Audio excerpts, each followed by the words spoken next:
Meaning of icicle. Icicle.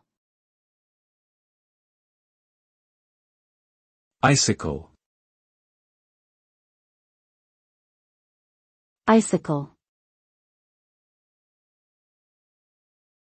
Icicle. An icicle is a long, narrow, and pointed piece of ice that hangs down from a surface.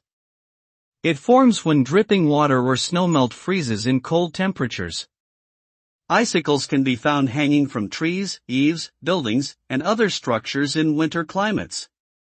They can create a beautiful and serene winter scenery, but can pose as a danger if they fall and hit someone. Icicles are typically clear or translucent, but can also appear in different colors due to impurities in the ice or reflections of light.